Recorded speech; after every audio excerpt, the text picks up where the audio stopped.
Tonga soa tao fatarana mahery eto plasitoko vavy amin'izao alin'ny alahatra fafito ambin'ny folo ny volana novambra izao manatra ny araba faly ihany koa izay tafahoana aminao indray ary dia hampanajana ihany koa no anasananao anaraka ny fandalantsika hatramin'ny farany androany.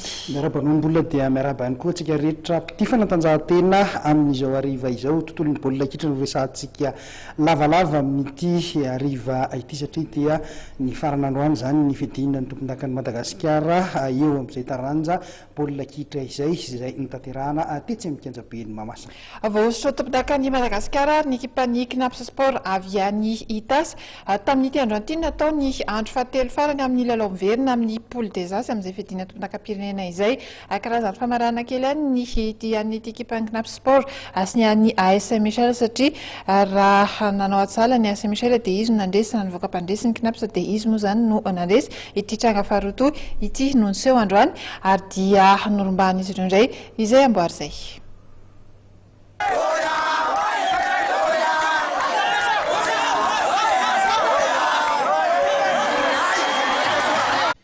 Tamin'ny alalan'ny baolina tokana tafiditra injiva teo amin'ny minitra fahatelo amby valopolo no nibatan'ny ekipan'ny Knaps Sport Itasy ny isa telo na tonga azy tompon-dakan'i Madagasikara ho tolakandro atetsy amin'ny kianjan'ny Mahamasina.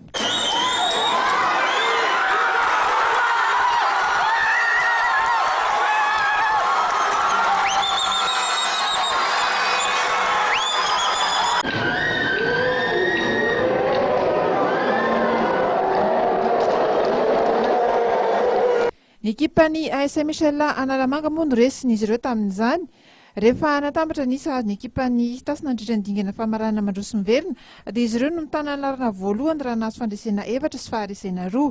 Ny alohan'io andro fahaefatra farany io anefa ny ambolen'ny ekipan'ny AS Saint-Michel no nitarika rehefa nanana isa folo. Ady Salamonja dia ampy na voaositra azy ireo tompon-daka. Tsy izay anefa nitranga fa dia natafiditra baolina sy nahazo fandresena ihany ny mpampianandrina tamin'ny androany.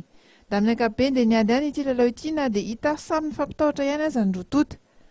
Lalana faharoa tamin'ity fifananana nasionaly ity izany ny ekipan'ny AS Saint-Michel ka isolo tenany malagasy amin'ny fiadina ny amboaran'ny ranomasimbe indiana ho an'ny ekipa tompon-daka.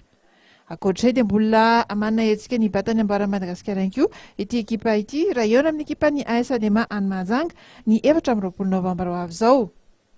Ny alohan'ity lalao miendrika famarana ity kosa dia lavy ny ekipan'ny Tana Formation Analamanga tamisa roa ireny ekipan'ny FCE Atsinanana.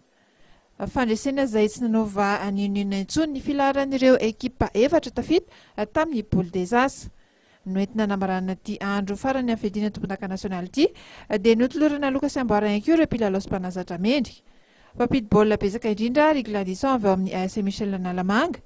I François mpilalao ny Tana Formation kosa ny mpilalao mendrika ary Titira Sonaivo mpanazatra ny Knaps Sport Itasy no mpanazatra mendrika indrindra.